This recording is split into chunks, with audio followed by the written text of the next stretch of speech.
Jake Morrison looked out the big window of the spaceship. The alien space station was getting bigger and bigger as they got closer. He had been waiting for this day for 3 years. Earth was going to meet with aliens for the first time ever.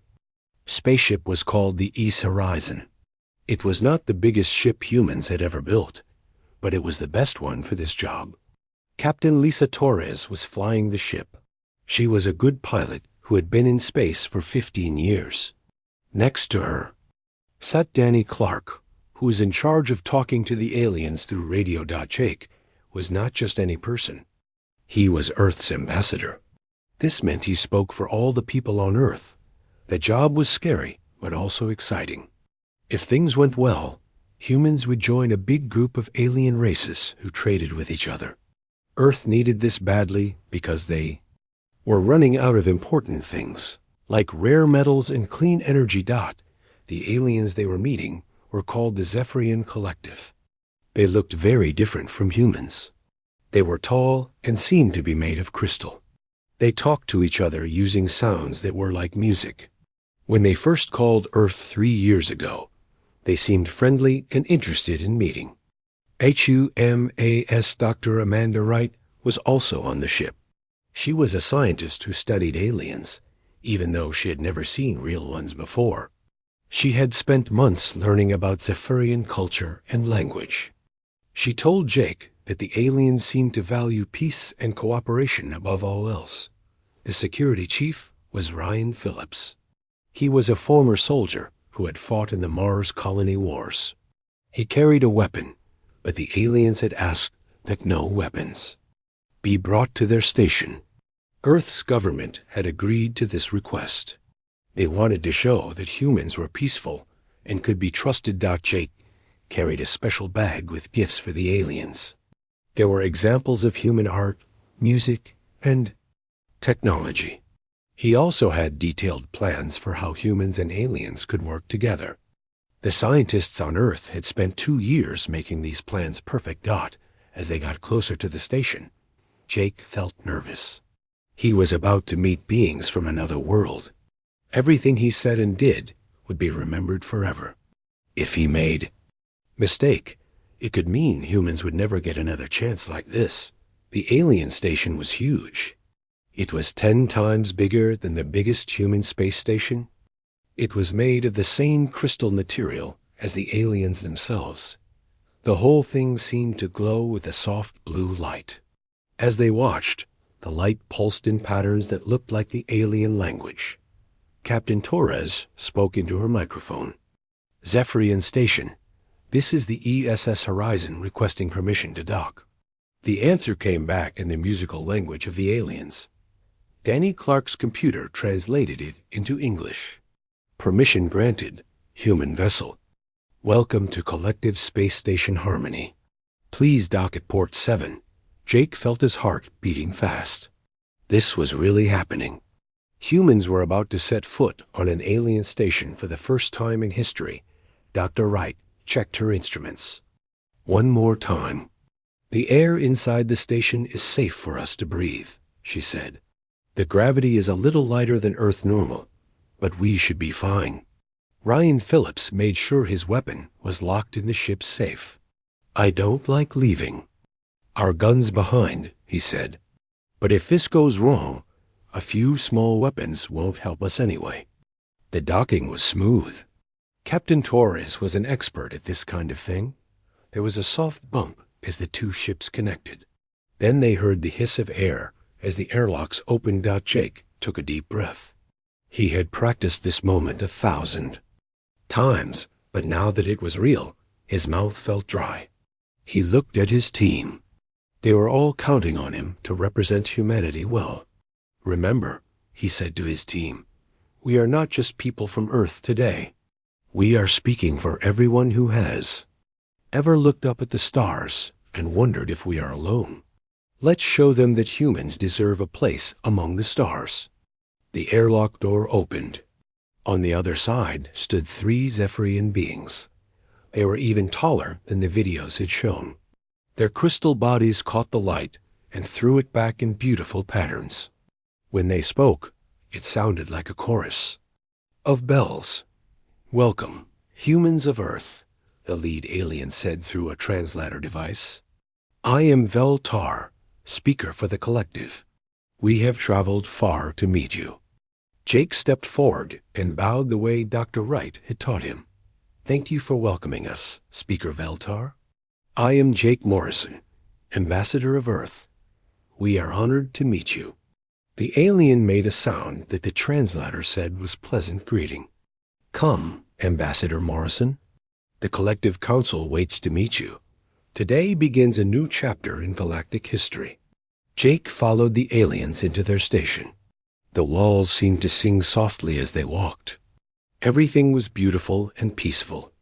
He felt hopeful about the future.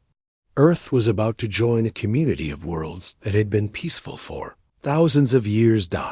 He had no idea that he was walking into a trap that would change everything forever. The ceremony hall was the most beautiful place Jake had ever seen. The walls were made of crystal that seemed to sing with soft music. Hundreds of Zephyrian beings filled the room, their crystal bodies glowing in different colors. Jake walked forward with his small team, feeling like he was in a dream. The leader of the aliens, Veltar, stood waiting for them in the center of the hall. The alien was even taller up close, maybe 9 feet tall. Its body was made of blue crystal that sparkled like diamonds. When it moved, the light danced across its surface. Jake carried the gifts from Earth in a special case. There were paintings by famous artists, recordings of beautiful music, and examples of human technology.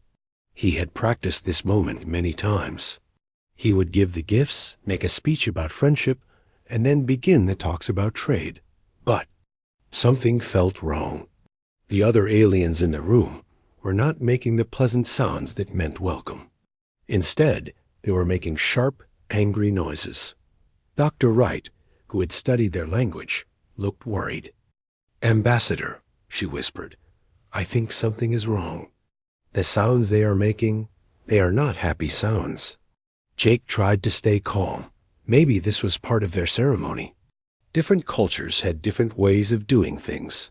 He stepped forward and bowed to Veltar the way he had been taught. "Great Speaker Veltar," Jake said, "I bring greetings from all the people of Earth. We come in peace and friendship." Veltar made a sound that was like breaking glass. The translator device struggled to keep up with the alien's words. "Peace? Friendship? You speak of things you do not understand, primitive creature." Jake felt cold suddenly. This was not how the meeting was supposed to go. Back on the ship, Captain Torres was watching through the video link. She saw Jake's face change and knew something was very wrong. "Danny," she said to her communications officer, "get ready to send a message to Earth. Something is not right here." In the hall, Veltar continued speaking. The translator made the alien's words clear and terrible.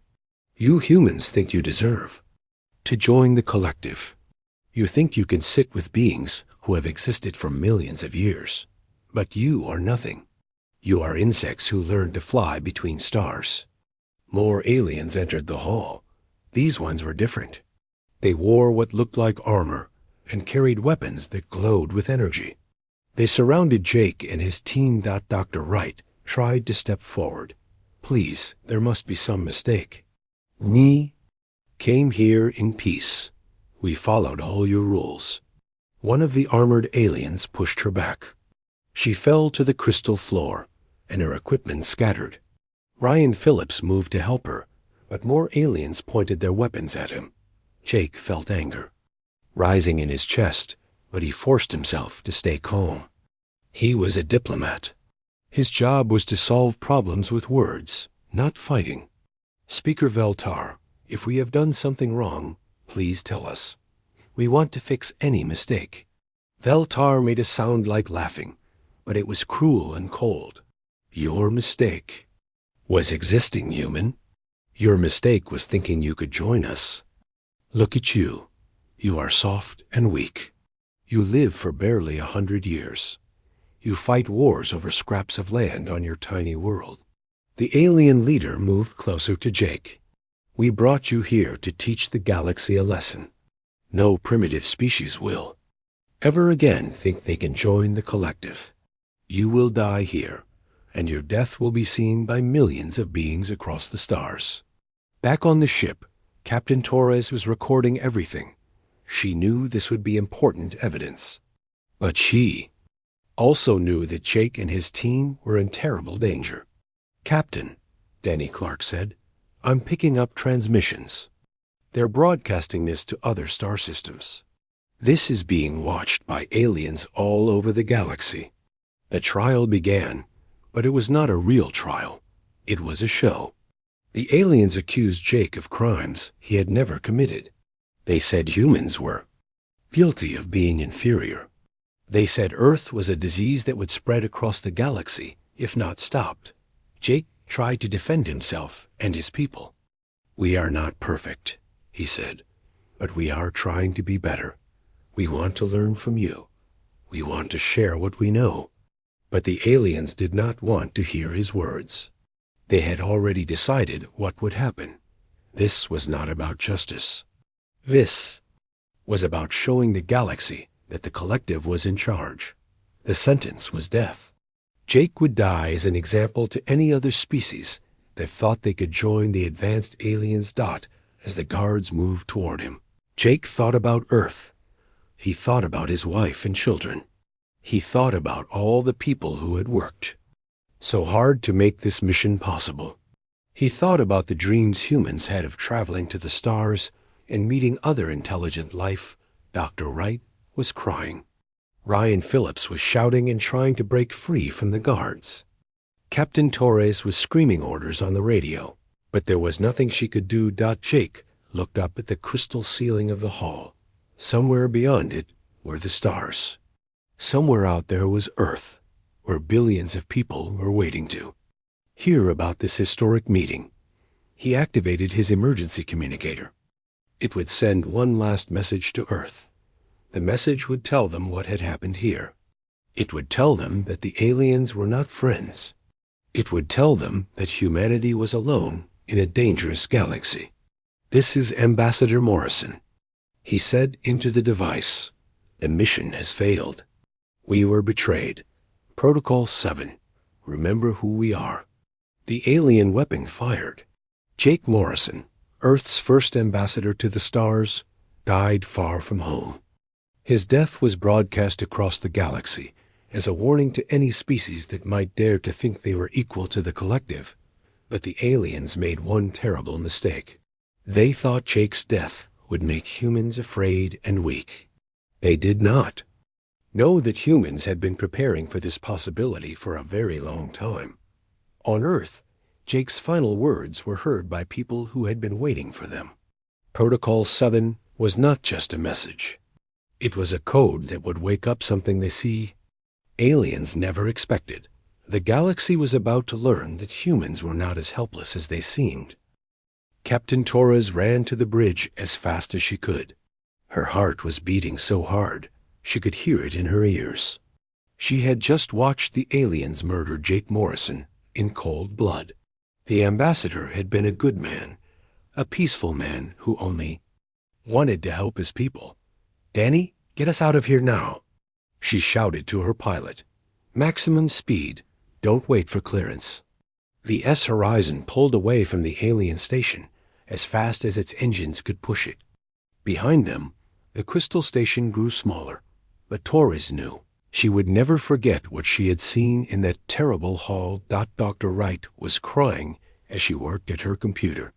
Her hands shook as she tried to save all the video recordings of what had happened. "We have to get this back to Earth," she said. "People need to know what these aliens really are." Ryan Phillips was angry.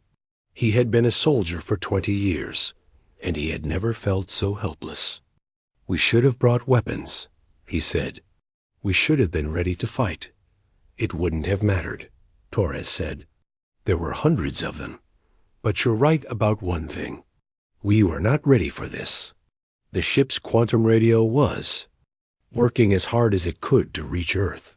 The message would take time to get there, but it would arrive. And when it did, everything would change. On Earth, President Helen Davis was sleeping when the emergency call came. She was a strong woman who had led the country through many hard times, but nothing had prepared her for this. She got dressed quickly and went to the Situation Room under the White House. General Paul Stevens was already there. He was in charge of all the military forces on Earth and in space. His face was grim as he watched the video message from the horizon. "How long? Until the full recording arrives?" President Davis asked. 10 minutes, Stevens said. "But we've already heard enough. They killed our ambassador." "They killed him just for being human." The president sat down heavily in her chair. She had known this mission was dangerous, but she had hoped the aliens would be reasonable. Now she knew the truth. Humanity was alone in a hostile galaxy. Dr. Kevin Barnes was pulled from his bed at 3 in the morning. He was the director of something called the Prometheus Project. For 15 years, he had been working on humanity's biggest secret. He got dressed and drove to the Pentagon as fast as he could. When he arrived, the Situation Room was full of important people. Military leaders, scientists, and government officials all sat around a big table.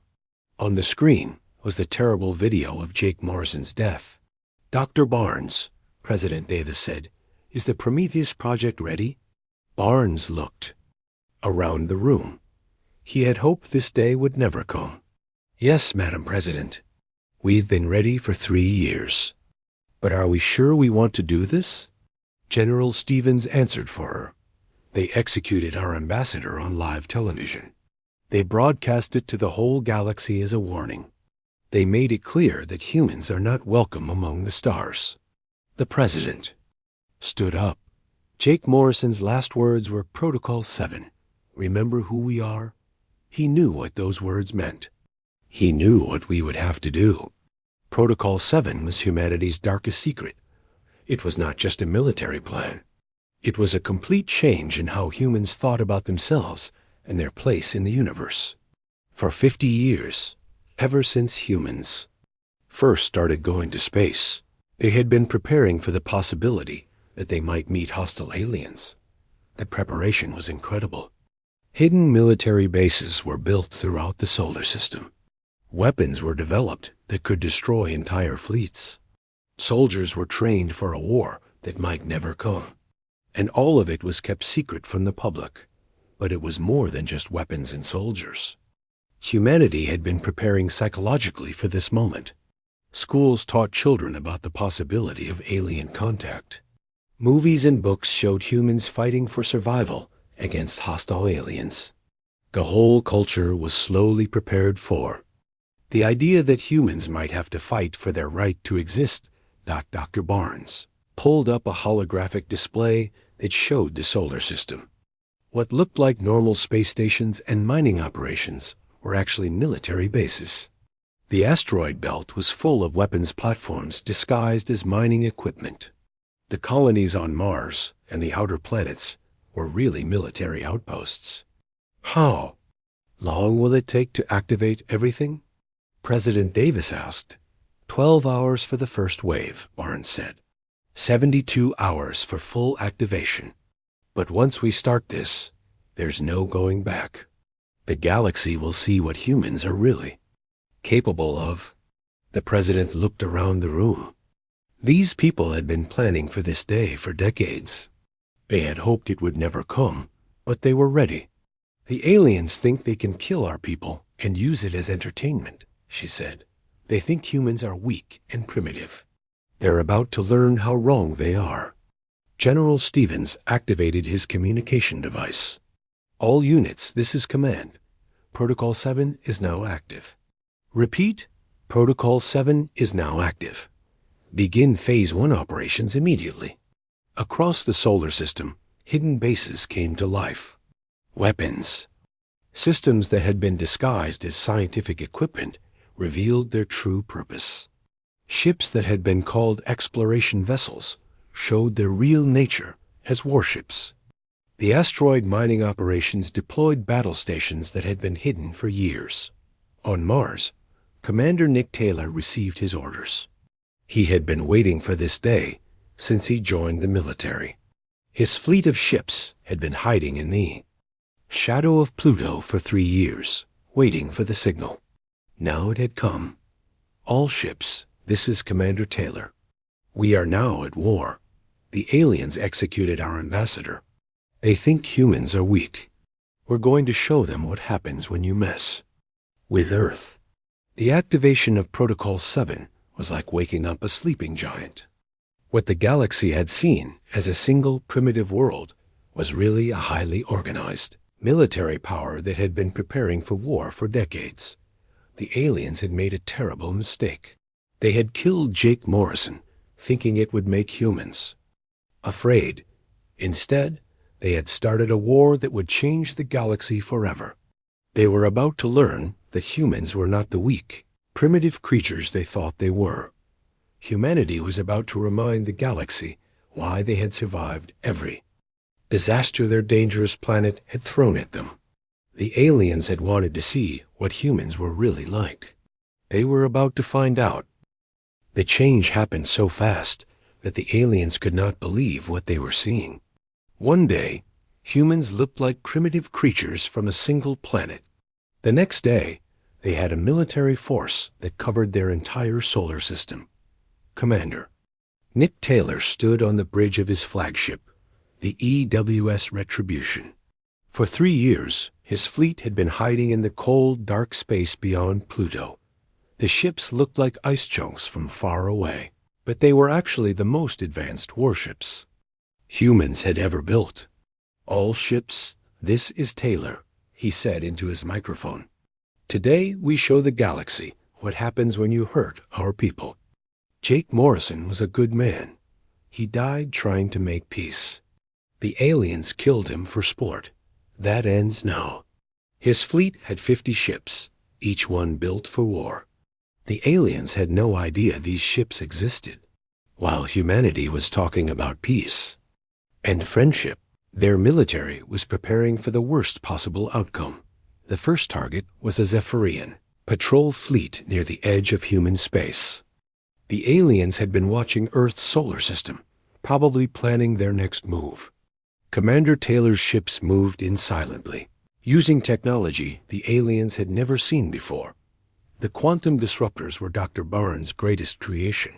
They did not just destroy enemy ships. They made them disappear completely, as if they had never existed. The alien patrol fleet was there one moment and gone the next. No explosion, no debris, no distress signal. They simply stopped existing. On Earth, General Stevens watched the reports come in from across the solar system. The asteroid belt was revealing its true nature. What the aliens thought were simple mining operations were actually weapons platforms. Giant railguns that could shoot projectiles at nearly the speed of light. Missile batteries that could target ships from millions of miles away. "Sir," his aide said, "we're getting reports from Jupiter. The research stations are deploying weapons." Stevens smiled grimly. The research stations around Jupiter were actually military bases. They had been studying the gas giant's moons, but they had also been building weapons. Now those weapons were coming online, that the aliens had made their first mistake when they thought humans were primitive. They made their second mistake when they thought humans only lived on Earth. The truth was that humans had been spreading through their solar system for decades, building bases and weapons everywhere they went. Captain Torres, now promoted to admiral, was leading the second wave of attacks. Her ship, the ESS Horizon, had been rebuilt and armed with the most advanced weapons humanity had. She was no longer just a diplomatic vessel. She was a ship of war. "Target the Zephyrian communication relay," she ordered. "We're going to cut off their ability to call for help." The relay station was destroyed in seconds. The aliens had built it to coordinate their fleets across multiple star systems. Without it, they were blind and deaf. But the real shock came when the aliens tried to fight back. They sent a large fleet to attack Earth directly. The fleet was impressive, with ships that were bigger and more advanced than anything humans had built. The aliens were confident they could destroy Earth's defenses easily. They were wrong. The attack fleet never made it past Mars. The planet's civilian colonies revealed their true nature as military bases. Weapons that had been hidden underground for years came to the surface. The Martian defense grid was not just powerful, it was devastating. The alien commander, a Zephyrian named Kolvek, watched in horror as his fleet was torn apart. The humans were using weapons that seemed to ignore the laws of physics. Ships that should have been able to defend themselves were destroyed instantly. "This is impossible," Kolvek said to his crew. Intelligence said the humans were primitive. They said they only had simple weapons. His communications officer was trying to contact the collective's main fleet. "Sir, I can't reach anyone. All our communication relays have been destroyed." Kolvek realized the terrible truth. The humans had not just defended themselves. They had planned this. Everything they had seen of human space had been a lie. The peaceful colonies were military bases. The seen operations were weapons platforms. The humans had been preparing for war while pretending to want peace. Commander Taylor was leading the deepest strikes into alien territory. His ships moved like ghosts through space, appearing without warning and disappearing just as quickly. The aliens were learning that humans were not just good at building weapons. They were good at using them. "Sir," his tactical officer reported, "we've destroyed 12 alien bases and captured 3 more. The aliens are retreating from this entire sector." Taylor nodded. "Good. Send a message to their surviving ships. Tell them that Earth remembers Jake Morrison. Tell them that every human who dies will be paid for with alien blood."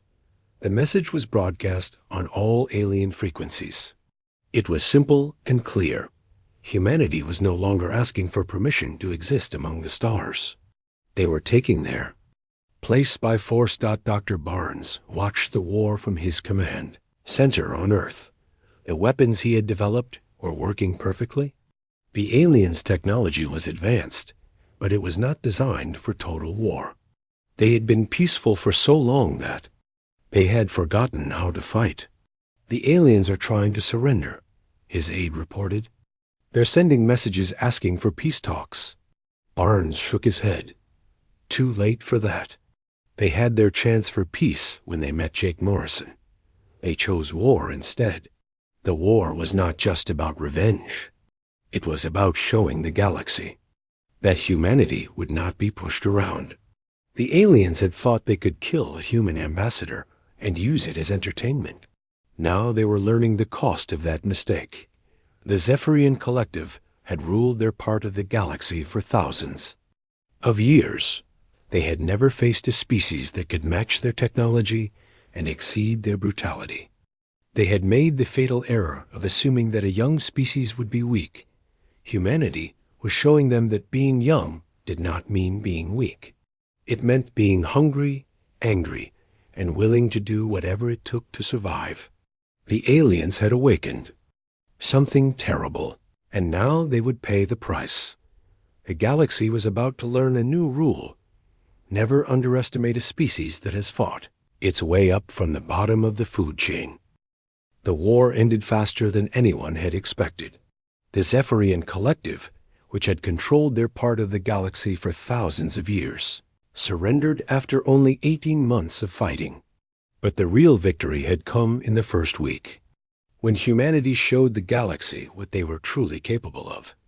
Admiral Torres stood on the bridge of the EWS Jake Morrison, the newest and most powerful ship in the human fleet. The massive warship was 10 times bigger than the old Horizon, and it was armed with weapons that could destroy entire fleets. It had been built in the secret shipyards on the dark side of the moon. Below them was the Zephyrian homeworld, the planet where the collective's leaders had lived for millions of years. The planet was beautiful, with crystal cities that sparkled like diamonds in the sunlight. But now it was under human control. Admiral, her communications officer, said, "The collective leadership is ready to meet with us. They're waiting in the same hall where Ambassador Morrison was killed." Torres nodded. It was fitting that the surrender would happen in the same place where this all began. The aliens had chosen that hall to show the galaxy their power. Now humans would use it to show the galaxy how power could change hands. The ceremony hall looked the same as it had 18 months ago, but everything was different now. The crystal walls still sang with soft music, but now they were surrounded by human soldiers. The hundreds of Zephyrian observers were still there, but they were no longer proud and confident. They were defeated and afraid. Veltar, the alien leader who had ordered Jake Morrison's execution, was brought forward in chains. The proud crystal being who had once looked down on humans now could not even look Torres in the eye. "You killed our ambassador," Torres said, her voice carrying clearly through the hall. "You thought it would make us afraid. You thought we would run back to our little planet and hide." Veltar made a sound that the translator said was regret. We did not know. We thought you were primitive. We thought you were weak." "You were wrong," Torres said. "You saw what you wanted to see. You saw a peaceful diplomatic mission and thought that was all we were capable of. You never bothered to learn about us. You never asked why a species that had survived everything our dangerous planet could throw at us would be weak." The surrender ceremony was broadcast across the galaxy, just as Jake Morrison's execution had been. But this time, the message was very different. This time, the galaxy was watching the birth of a new power. General Stevens had flown in from Earth for the ceremony. He represented the military forces that had won the war. President Davis was there too, representing the government that had made the hard decisions. And Dr. Barnes was there, representing the scientists who had built the weapons that made victory possible. But the most important person there was Captain Lisa Torres, who had been promoted to Admiral. She had been Jake Morrison's friend. She had watched him die. And she had spent 18 months making sure his death was avenged. "The Zephyrian Collective is finished," she announced to the galaxy. "But this is not about revenge. This is about making sure that no species ever again thinks they can murder innocents for entertainment." The new order was called the Human Interstellar Alliance. It was not just a human organization. It was open to any species that wanted to join, as long as they followed the rules. The first rule was simple. All intelligent species were equal. The second rule was even simpler. Anyone who broke the first rule would face the consequences. Dr. Barnes became the Alliance's Director of Technology. His job was to share human technology with other species, but also to make sure that technology was used for peace, not war. The quantum disruptors that had won the war were locked away, to be used only if the Alliance was threatened. The Zephyrians were not destroyed. That would have made humans no better than them. Instead, they became the first alien species to join the Alliance. The ones who had participated in Jake Morrison's execution were put on trial, but the ordinary citizens were welcomed as equals. Many other species asked to join the Alliance. They had seen what happened to the collective, and they did not want to be on the wrong side of humanity's anger. But they also saw that the Alliance was fair. Humans did not rule over other species. They worked with them. The galaxy learned that humans were not just good at war, they were also good at peace. The Alliance grew quickly, adding dozens of species. Trade routes that had been controlled by the collective were open to everyone. Scientific knowledge was shared freely. The galaxy became a more peaceful place.